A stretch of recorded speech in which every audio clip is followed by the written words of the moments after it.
Hi, I'm Chris, aka the Philosopher's Games, and today we look into Malenia Blade of Miquella. She is one of the hardest bosses in Elden Ring, for some people even the hardest. One of the big challenges in this fight is avoiding being killed by her super attack called Waterfowl Dance. That is at least the name of the ability of her weapon. And in this guide I try to explain you in detail how to dodge the attack completely. Works on current patch 104 but also on 103 and earlier.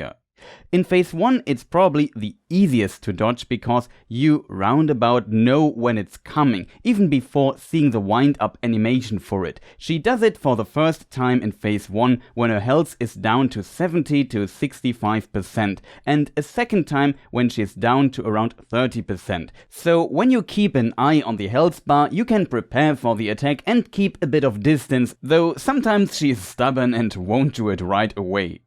It seems there's some kind of cooldown on it in phase 1, because I never saw her doing the attack when I quickly nuked her down to 30% after she did it the first time. However, in phase 2 she can do the attack whenever she wants, which makes phase 2 quite difficult if you have bad luck.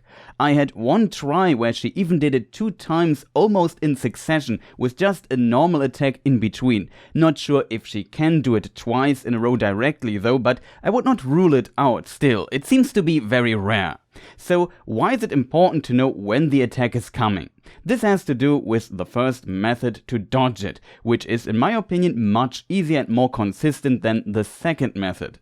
The attack is easy to recognize. She just flies up and stays in the air for a moment before she unleashes her attack upon you. But even though you recognize it so well, it probably still kills you very frequently, especially when you don't have a lot of HP left. In phase 2 she does, let's call it a barrel roll while flying up. That is how you differentiate it from the other attacks where she flies up as well in phase 2. The attack itself consists of multiple dashes and her dealing damage in a sphere around her while dashing, with some nuance of her sword movement. I will call it attack sphere in this video. Waterfowl Dance starts with one big dash, probably consisting of 2 smaller dashes, but I pretend for explanation's sake that it's one dash, which follows the player pretty well at the start, followed by one small dash with a very short attack sphere in it. Then she dashes towards you, trying to move behind you. This is a very far dash and the attack sphere appears a bit delayed while dashing and is mainly active while she is standing again. After another small delay, another attack sphere pops up while she is still standing.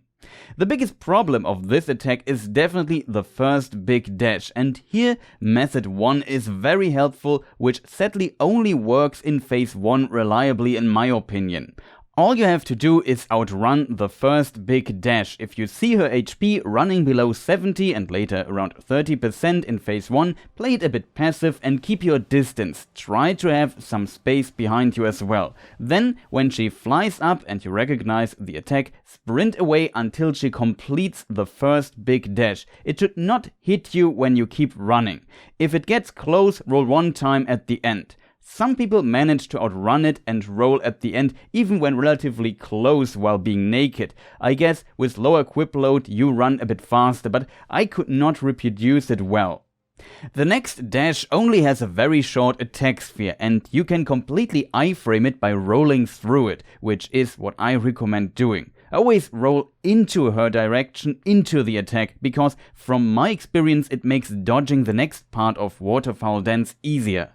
Next step can be a bit messy, though on paper it's very easy. She now dashes behind you. All you need to do is roll or walk into her direction, so against her dash direction. You don't need to sprint. I would recommend walking. A problem is that when your camera is locked on, it will rotate by around 180 degrees, and that can easily become confusing and make you roll or walk right into the attack instead of away from it. And due to the attack being so fast, this happens easily and needs some practice. For example, if you have some input delay, your roll can come out while the camera just rotated and you just roll in the wrong direction, getting fully hit.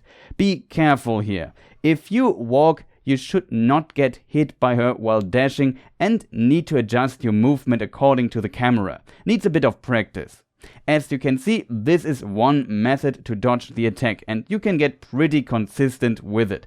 I started with always rolling and went over to always walking with very consistent results. Even if you get slightly hit, it's usually very little damage. As said, after she lands, she stays still for a moment, and then a surprisingly delayed attack sphere appears one last time. So you have to wait, but you can for sure time it to punish her with, for example, a jump attack or simply heal. Once the attack is out in phase 1, it seems to be on some kind of cooldown and you don't have to worry about it for a moment. And that is how you dodge the attack. The dodging after the first dash stays always the same in all methods. Also another hint, a bleeding proc staggers her out of this attack, which can be very useful too if you play a bleeding build. I guess a normal stagger would work too. Not sure about cold procs. However, there is a second method to dodge the first dash, which is really hard in my opinion, but maybe needed in phase 2.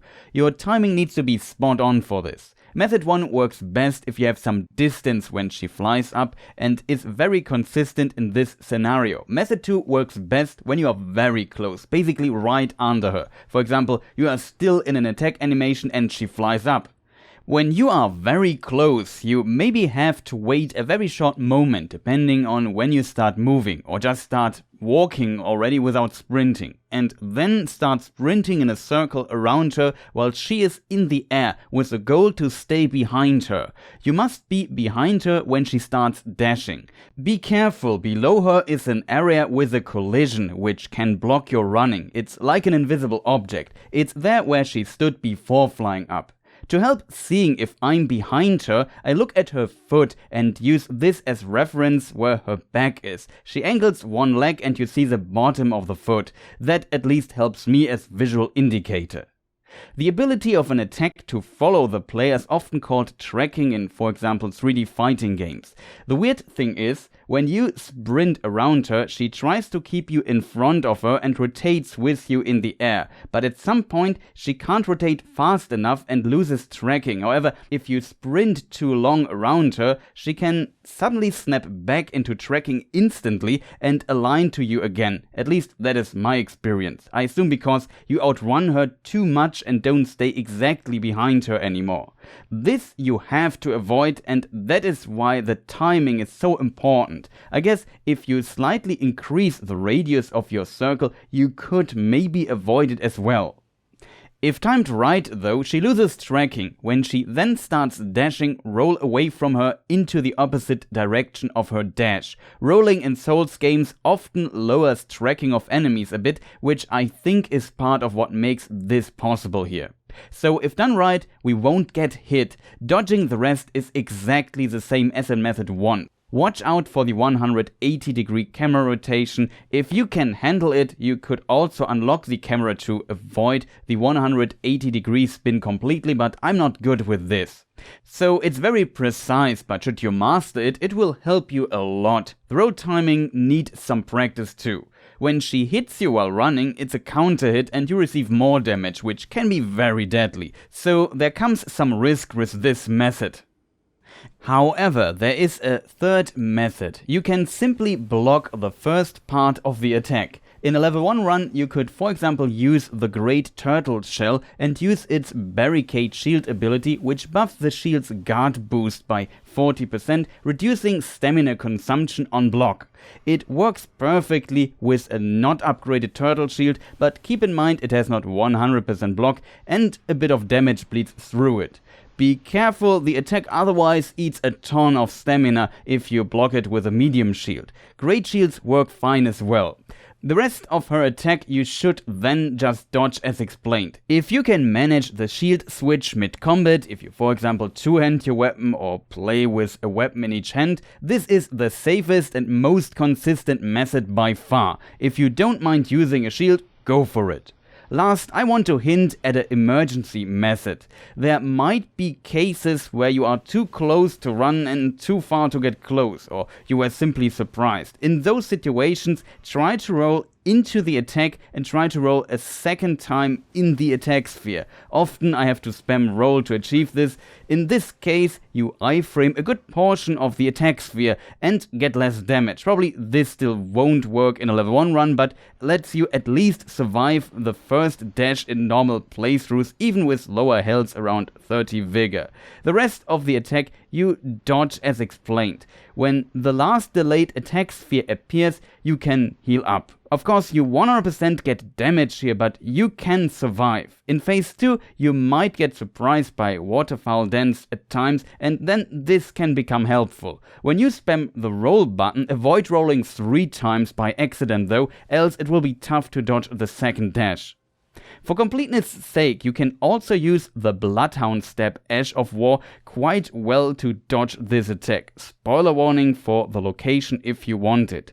You have to kill the Knights Cavalry south of the Bestial Sanction to get it. Of course, the boss only appears at night. You find the rider here on the map in North Caelid, in the Dragon Barrow area, on the bridge north of Lennis Rise. The Great Turtle Shell you find here on the Weeping Peninsula at the Castlemorn Rampart side of Grace. Behind the merchant is a jump pad. You can jump into the direction of this tower and you find the shield on top of it. Another small hint, if you use Radagon's or Marika's Saw Seal, it reduces your damage reduction significantly. Maybe consider switching it out if you feel not tanky enough. I hope that helps you beating Malenia. If so, let me know in the comments. Maybe I also make a full Malenia guide in the future. I wish you much success with the fight. Thank you for watching. I hope the guide was helpful. If you like Lord of the Rings and Tolkien lore stuff, check my main channel. If you want more gaming related stuff, you will find that here. Maybe consider subscribing, leave a like. You heard this a million times.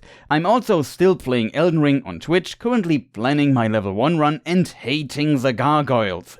Again, thank you for watching and goodbye.